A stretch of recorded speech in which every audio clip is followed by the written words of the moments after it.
ప్రభునామానికే మహిమ కలుగునుగాక. కూడి వచ్చిన మీ అందరికీ, కర్మిల ఆత్మీయ సహవాస సంఘ విశ్వాసులందరికీ మన ప్రభువును ఆయన ప్రియ కుమారుడునైన యేసుక్రీస్తు వారి శ్రేష్టమైన నామలో శుభములు మరియు అందరికీ వందనాలు. యెషయా గ్రంథం 40వ అధ్యాయాన్ని మనం ధ్యానం చేసుకుందాం. యెషయా గ్రంథం 40వ అధ్యాయం. ఇందులో ముఖ్యమైన అంశం ఏంటంటే దేవుని ఆదరణ. దేవుని ఆదరణ ఇందులో ముఖ్యంగా మనం చూడొచ్చు. మొదటి 2 వచనాలు మనం చూస్తే దేవుడు ప్రకటిస్తూ ఉన్నాడు. ఏమనంటే తన ప్రజలను విమోచించి వారికి ఆనందాన్ని ప్రకటిస్తూ ఉన్నాడు. మొదటి 2 వచనాలు చదువుదాం. మీ దేవుడు సెలవిచ్చిన మాట ఏదనగా, నా జనులను ఓదార్చుడి, ఓదార్చుడి, యెరూషలేముతో ప్రేమగా మాట్లాడుడి. ఆమె యుద్ధకాలము సమాప్తమయ్యను, ఆమె దోష రుణము తీర్చబడెను. యెహోవా చేతి వలన ఆమె తన సమస్త పాపముల నిమిత్తము రెండింతలు పొందెనను సమాచారము ఆమెకు ప్రకటించుడి. మీ దేవుడు సెలవిచ్చిన మాట, సర్వశక్తిమంతుడు సెలవిచ్చిన మాట. మరి దేవుడు మాట్లాడితే అది తప్పక నెరవేరుతుంది. దేవుడు మాట్లాడితే అది తప్పక నెరవేరుతుంది. సంఖ్యాకాండం 23వ అధ్యాయం 19వ వచనం. సంఖ్యాకాండం 23:19. దేవుడు అబద్ధమాడుటకు ఆయన మానవుడు కాడు, పశ్చాత్తాపపడుటకు ఆయన నరపుత్రుడు కాడు. ఆయన చెప్పి చేయకుండునా, ఆయన మాట ఇచ్చి స్థాపింపకుండునా.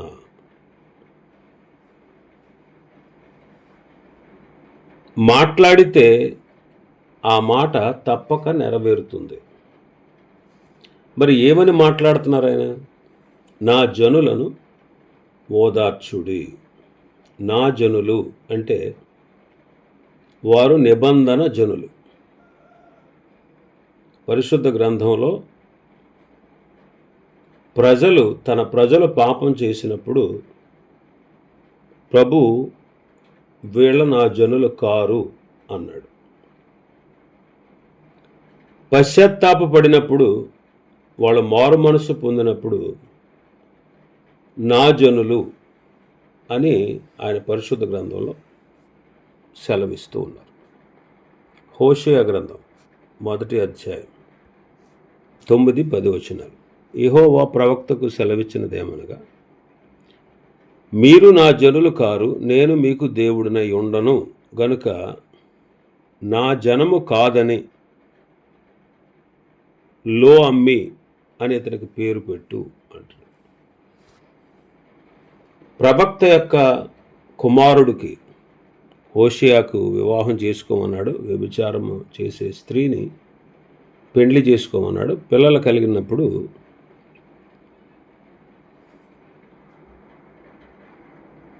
లో అమ్మి అని ఒక బిడ్డకు పేరు పెట్టమన్నాడు. ఏంటి దాని అర్థం ఏంటంటే, మీరు నా జనులు కారు, నేను మీకు దేవుడినై ఉండను అని దాని అర్థం.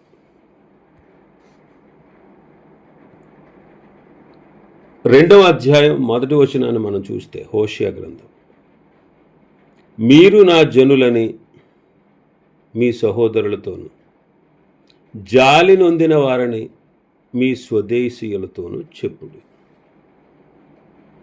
అంటే జనులు పశ్చాత్తాపడినప్పుడు మీరు నా జనులు, వారు పాపం చేసినప్పుడు మీరు నా జనులు కాదు, నేను మీకు దేవుడిని కాను అన్నాడు. పశ్చాత్తాపడినప్పుడు నా జనులు మీరు అని అంటున్నారు.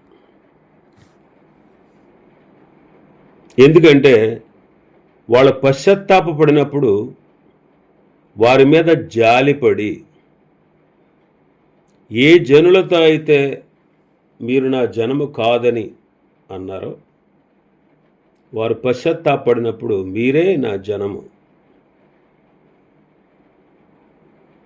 23వ వచనం, హోషేయ గ్రంథం 2వ అధ్యాయం 23వ వచనం. నేను దానిని భూమి యందు నా కొరకై విత్తుదును, జాలి నొందని దాని యందు నేను జాలి చేసుకుందును.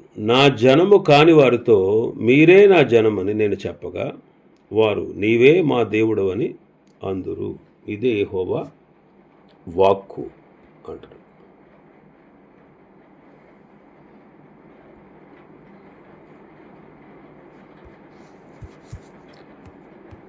ఇర్మియా గ్రంథం 31వ అధ్యాయం 33, 34 వచనాలు. ఈ దినములైన తర్వాత నేను ఇశ్రాయేలు వారితోనూ యోధా వారితోనూ చేయబోవు నిబంధన ఇదే. వారి మనస్సులలో నా ధర్మ విధి ఉంచేదను, వారి హృదయం మీద దాన్ని వ్రాసేదను. యెహోవా వాక్కు ఇదే. నేను వారికి దేవుడనైందును, వారు నాకు జనులగుదురు. వారు మరి ఎన్నడూ యెహోవాను గూర్చి బోధనొందుదుమని తన పొరుగువానికి కానీ తమ సహోదరులకు కానీ ఉపదేశము చేయరు. నేను వారి దోషములను క్షమించి వారి పాపములకు ఎన్నడూ జ్ఞాపకం చేసుకోనను గనుక అల్పులేమి ఘనులేమి అందరూ నన్ను ఎరుగుదురు. ఇదే యెహోవా వాక్కు. నేను వారికి దేవుడినైందును, వారు నాకు జనులగుదురు. వారి పాపములను వారి దోషాలను క్షమిస్తాను, వారి పాపములను ఎన్నటికీ జ్ఞాపకం చేసుకోను. కాబట్టి అందరూ నన్ను ఎరుగుదురు, నేను వారికి దేవుడినై ఉందును, వారు నా జనులగుదురు అంటున్నాడు. ఇంకా మన భాగంలోకి వస్తే నా జనులను ఓదార్చుడి అంటున్నాడు. అంటే ఇశ్రాయేలీలను దుఃఖము నుండి విడిపించి ఆదరిస్తూ ఉన్నాడు. ఇశ్రాయేలీయులను దుఃఖము నుంచి విడిపించి ఆదరిస్తూ ఉన్నాడు. జకర్యా గ్రంథం 1వ అధ్యాయం 13వ వచనం. యెహోవా నాతో మాట్లాడిన దూతకు ఆదరణమైన మధుర వచనములతో ఉత్తరం ఇచ్చాను.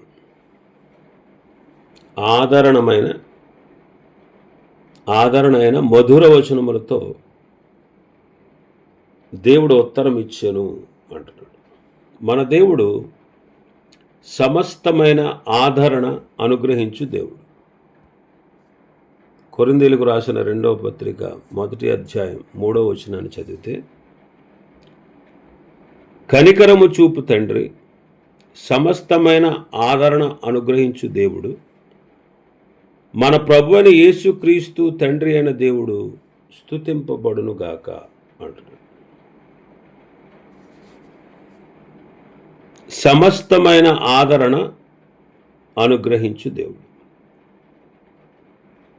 యేసుక్రీస్తు వారు ఈ లోకానికి రావడం ద్వారా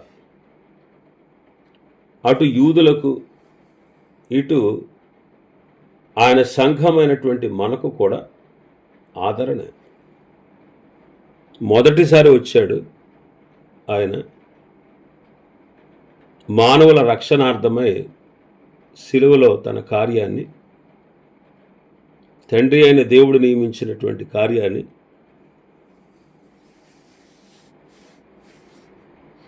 ఆయన సమాప్తి చేశాడు.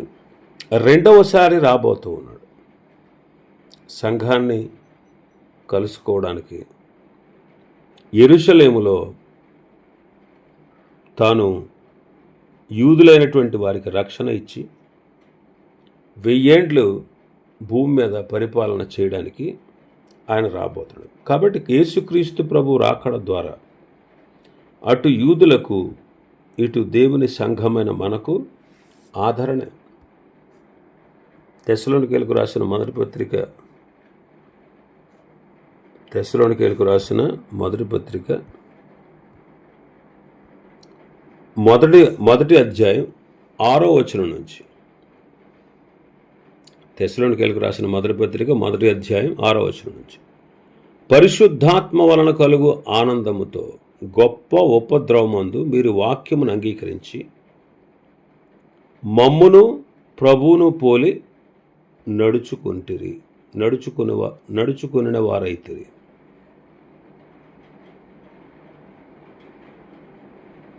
పరిశుద్ధాత్మ వలన కలుగు ఆనందముతో గొప్ప ఉపద్రవమందు మీరు దేవుని వాక్యాన్ని అంగీకరించారు అంటారు. 4వ అధ్యాయంలో చూస్తే 4వ అధ్యాయం 16వ వచనం నుంచి మనం చూస్తే ఆర్భాటముతోనూ ప్రధాన దూత శబ్దముతోనూ దేవుని బోరతోనూ పరలోకము నుండి ప్రభువు దిగి వచ్చును. క్రీస్తునందుండి మృతులైన వారు మొదట లేతురు. ఆ మీదట సజీవులమై నిలిచియుండి మనం వారితో కూడా ఏకముగా ప్రభువును ఎదుర్కొనుటకు ఆకాశ మండలమునకు మేఘముల మీద కొనిపోబడుదు. కాగా మనము సదాకాలము ప్రభువుతో కూడా ఉందుము. కాబట్టి మీరు ఈ మాటల చేత ఒకరినొకడు ఆదరించుకొనుడి. ప్రభువు రాకడ మనకెంతో ఆదరణను కలిగిస్తుంది. క్రీస్తు మరణం మనకు రక్షణనిచ్చింది. పునరుత్థానం ఆ రక్షణను నిశ్చయం చేసింది.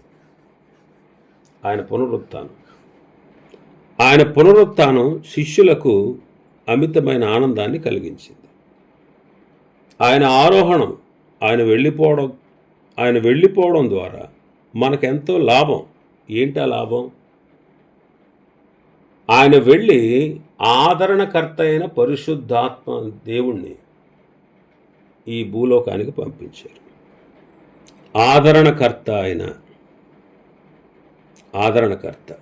ఆ ఆదరణకర్తే గొప్ప ఉపద్రవములో ఉన్నటువంటి తెస్సలోనికే పట్టణస్థుల్ని ఆదరించి ప్రభు వైపుకు వాళ్ళను మళ్ళించారు. కాబట్టి మరలా ఆయన రెండవసారి రాబోతున్నాడు. కాబట్టి మృతి చెందిన వారి కోసం మీరు బాధపడక్కర్లేదు అన్నాడు. మనం ప్రభువుతో పాటు ఉంటాం సదాకాలం. చనిపోయిన వారు మొదట లేస్తారు. సజీవులమై నిలిచి ఉంటే మనం ఆయన ఎదుర్కోవడానికి మార్పు చెంది ఆకాశ మండలం మీదకి మేఘముల మీద కొనిపోబడతామని చెబుతూ ఈ మాటల చేత మీరు ఒకరినొకరు. కాబట్టి యేసుక్రీస్తు ద్వారా ఆదరణ అన్నమాట, సమస్తమైన ఆదరణ మనకు అనుగ్రహిస్తున్నటువంటి దేవుడు. ఇంకా మన భాగంలోకి వస్తే, యెరూషలేముతో ప్రేమగా మాట్లాడుడి, ఆమె యుద్ధకాలము సమాప్తమయ్యను, ఆమె దోష రుణము తీర్చబడెను. యెహోవా చేతి వలన ఆమె తన సమస్త పాపముల నిమిత్తము రెండంతలు పొందినని సమాచారం ఆమెకు ప్రకటించుడి. యెరూషలేముతో ప్రేమగా మాట్లాడండి అంటే, యెరూషలేముతో అంటే దేవుని ప్రజలతో. ఆమె యుద్ధకాలము సమాప్తమయ్యింది. ఆమె చేసినటువంటి దోషాలకు తగిన శిక్షగా ఉన్నటువంటి రుణం తీర్చబడింది.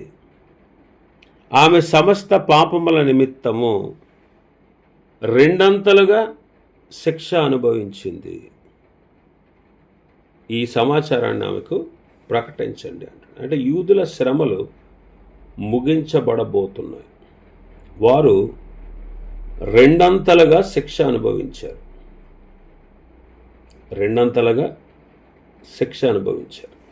యెషయా గ్రంథం 5వ అధ్యాయం 3వ వచనం నుంచి. కావున యెరూషలేము నివాసులారా, యోధావారులారా, నా ద్రాక్ష తోట విషయం నాకు న్యాయము తీర్చవలనని మిమ్మును వేడుకొనుచున్నాను. నేను నా ద్రాక్ష తోటకు చేసిన దానికంటే మరి ఏమి దానికి చేయగలను? అది ద్రాక్ష పండ్లు కాయునని నేను కనిపెట్టినప్పుడు అది కారు ద్రాక్షల కాయుటకు కారణమేమి? ఆలోచించుడు.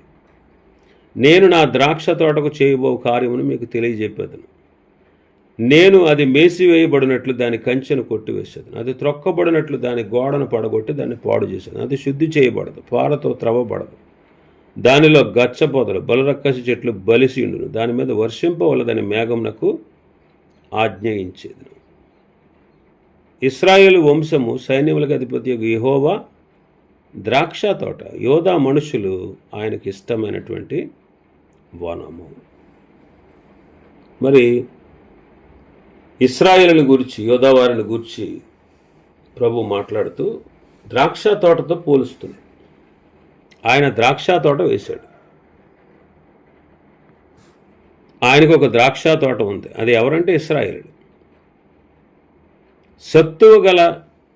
సత్తువ భూమి గల కొండ మీద ఆయనకు ఒక ద్రాక్ష తోట ఉంది. ఆ తోటను ఏం చేశాడంటే దాన్ని బాగుగా త్రవ్వి రాళ్ళు ఏరి అందులో శ్రేష్టమైన తీగలు నాటించాడు. దాని మధ్య బురుజు ఒకటి వేయించాడు. ద్రాక్ష తొట్టుని తొలిపించాడు. ద్రాక్ష పళ్ళు ఫలించాలని ఎదురు చూస్తూ ఉన్నాడు. కానీ అదేం చేసింది? కారు ద్రాక్షలు కాసింది.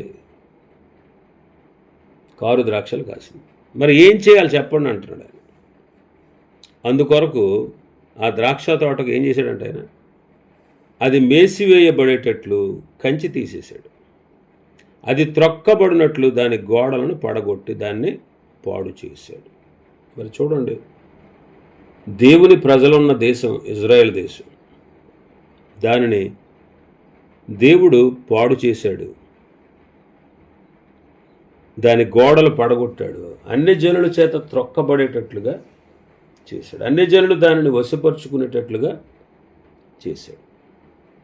కాబట్టి యూదులు వారి యొక్క శ్రమలు ముగించబడ్డాయి. రెండంతలుగా వారు అనుభవించినటువంటి శిక్షను అక్కడ తెలియపరుస్తున్నాడు. ఇంకా 7 ఏండ్ల కాలంలో వారు పొందబోతారు, మహాశ్రమలు పొందబోతారు అన్నమాట. 7 ఏండ్ల కాలంలో వారు మహాశ్రమలు పొందబోతారు. కాబట్టి రెండంతలుగా శిక్ష అనుభవించారు. రెండంతలుగా శిక్ష అనుభవించారు. జకరియా గ్రంథం 12వ అధ్యాయం 2-3 వచనాలు. నేను యెరూషలేమును చుట్టూనున్న జనులందరికీ మత్తు పుట్టించు పాత్రగా చేయబోతున్నాను. శత్రువులు యెరూషలేమును ముట్టడి వేయగా అది యోధా మీదికినే వచ్చును. ఆ దినమందు నేను యెరూషలేమును సమస్తమైన జనులకు బరువైన రాయిగా చేతును. దానిని ఎత్తి మోయేవారందరూ మిక్కిలి గాయపడతారు. భూజనులందరూ దానికి విరోధులై కూడుదురు. 14వ అధ్యాయం జకరియా గ్రంథం 2వ వచనం. ఎలైనగా యెరూషలేము మీద యుద్ధము చేయుటకు నేను అన్ని జనులందరినీ సమకూర్చబోచున్నాను. పట్టణము పట్టబడును, ఇండ్లు కొల్ల పెట్టబడును, స్త్రీలు చెరపబడుదురు, పట్టణంలో సగం మంది చెరపట్టబడిపోదురు. అయితే శేషించు వారు నిర్మూలము కాకుండా పట్టణంలో నిలుతురు. కాబట్టి దేవుడు తన జనులను ఘోరంగా శిక్షించాడు. ఎందుకనంటే వారి పాపాన్ని బట్టి వారికి రెండంతలుగా శిక్షను విధించాడు. మత్తయి సువార్త 24వ అధ్యాయం 15వ వచనం నుంచి. మత్తయి సువార్త 24:15. కాబట్టి ప్రవక్త అయిన దానియేలు ద్వారా చెప్పబడిన నాశనకరమైన హేయ వస్తువు పరిశుద్ధ స్థలమందు నిలుచుట మీరు చూడగానే చదువువాడు గ్రహించునుగాక. యోదయలో ఉండివారు కొండలకు పారిపోవాలను, మిద్దెల మీద ఉండివాడు తన ఇంటిలో నుండి ఏది తీసుకుని పోవుటకు దిగకూడదు, పొలంలో ఉండివాడు తన బట్టలు తీసుకుని పోవుటకు ఇంటికి రాకూడదు. అయ్యో, ఆ దినములలో గర్భిణులకు పాలిచ్చు వారికి శ్రమ. అప్పుడు మహాశ్రమ కలుగును గనుక మీరు పారిపోవుట చలికాలమందైనను విశ్రాంతి దినమందైనను సంభవింపకుండవలనని ప్రార్థించుడి. లోకారంభము నుండి ఇప్పటి వరకు అట్టి శ్రమ కలగలేదు, ఇక ఎప్పుడునూ కలగబోదు. ఆ దినములు తక్కువ చేయబడకపోయిన ఎడల ఏ శరీరియు తప్పించుకొనడు. ఏర్పరచబడి వారి నిమిత్తము ఆ దినములు తక్కువ చేయబడు. కాబట్టి వాళ్ళు రెండంతలుగా శిక్ష అనుభవించారు. ఆ తర్వాత వాళ్ళ పొందబో ఆదరణ గూర్చి దేవుడు సెలవిస్తూ ఉన్నాడు. ఆ తర్వాత వాళ్ళు పొందబోవు ఆదరణను గురించి దేవుడు సెలవిస్తూ ఉన్నాడు. ఈనాడు మనం కూడా, విశ్వాసులైన మనం కూడా ఎన్నో శ్రమల గుండా మనం వెళ్ళాలి. మరి అపోస్తలుడు ఏమన్నారు? అనేక శ్రమలు అనుభవించి మనము దేవుని రాజ్యంలో ప్రవేశించాలి అన్నారు. అనేక శ్రమలు అనుభవించి, మరి శ్రమల తర్వాత ఆదరణ ఉంది. శ్రమల తర్వాత ఆదరణ ఉంది. కొరింథీయులకు రాసిన 2వ పత్రిక 1వ అధ్యాయం 4వ వచనం. దేవుడు మమ్మును ఏ ఆదరణతో ఆదరించుచున్నాడో ఆ ఆదరణతో ఎట్టి శ్రమలలో ఉన్నవారినైనను ఆదరించుటకు శక్తి గలవారమగునట్లు ఆయన మా శ్రమ అంతటిలో మమ్మును ఆదరించుచున్నాడు. మరి దేవుని బిడ్డలకు శ్రమలు ఉంటాయా, ఉండవా? ఉంటాయి. ప్రభువుని ఎరిగిన వారికి శ్రమలు ఉంటాయి, లేవని ఎక్కడా లేదు. ప్రభువే చెప్పారు స్వయంగా, ఈ లోకములో మీకు శ్రమ కలుగును అన్నారు. ఈ లోకంలో మీకు శ్రమ కలుగు. మరి దేవుని బిడ్డలకు ఈ లోకంలో శ్రమ, సుఖం ఉండదు, సంతోషం ఉండదు, సౌఖ్యం ఉండదు, శ్రమలు ఉంటాయి. చాలామంది ప్రశ్నిస్తూ ఉంటారు. చాలామంది దేవుని పిల్లలు కదా మీరు, దేవుని బిడ్డలే కొన్నిసార్లు ప్రశ్నిస్తారు, దేవుని పిల్లలే కొన్నిసార్లు ప్రశ్నిస్తూ ఉంటారు. ఎందుకు మీకు ఈ శ్రమలు, ఎందుకు ఈ సమస్యలు, ఎందుకు ఈ కష్టాలు అని ప్రశ్నిస్తూ ఉంటారు. ఎందుకంటే మనకు బుద్ధి కలగడానికి, మనం దేవునికి దగ్గర అవడానికి, మరింతగా దేవుని మీద ఆధారపడ్డా. శ్రమ లేని వాడికి కిరీటం లేదు. శ్రమలు లేని వాడికి కిరీటం లేదు. శ్రమ ఉంటేనే కిరీటం ఉంటుంది రేపొద్దుట. శ్రమలు లేవనుకోండి, మనకి పరలోకంలో కిరీటం లేదనమాట. కాబట్టి శ్రమలు ఉంటాయి. ఆ శ్రమలో అన్ని జనుడికి ఆదరించేవాడు ఎవడో లేడు, కానీ ఆయన బిడ్డలైనటువంటి మనకు ఆదరణ. మరి ఈ శ్రమల తర్వాత ఏంటి? మహిమ. పేతురు గారు తన మొదటి పత్రికలో అంటాడు, 1వ అధ్యాయం, పేతురు మొదటి పత్రిక 1వ అధ్యాయం 6-7 వచనాలు. ఇందువలన మీరు మిక్కిలి ఆనందించుచున్నారు, కానీ అవసరమును బట్టి నానా విధములైన శోధనల చేత ప్రస్తుతము కొంచెము కాలం మీకు దుఃఖము కలుగుచున్నది. నశించిపోవు సువర్ణము అగ్ని పరీక్ష వలన శుద్ధపరచబడుచున్నది కదా, దానికంటే అమూల్యమైన మీ విశ్వాసము ఈ శోధనల చేత పరీక్షకు నిలిచినదే. యేసుక్రీస్తు ప్రత్యక్షమైనప్పుడు మీకు మెప్పును మహిమయు ఘనతయు కలుగుటకు కారణమగు. ప్రభు ప్రత్యక్షమైనప్పుడు మెప్పు మహిమ ఘనత కలుగుటకు కారణం. కొంచెం కాలం దుఃఖం ఉంటుంది. ఈ లోకంలో ఉన్నాం కాబట్టి, శరీరంతో ఉన్నాం కాబట్టి దుఃఖం ఉంటుంది. మొన్ననే బ్రదర్ ప్రకాష్ గారు, గంటెల ప్రకాష్ గారు ప్రభునందు నిద్రించారు.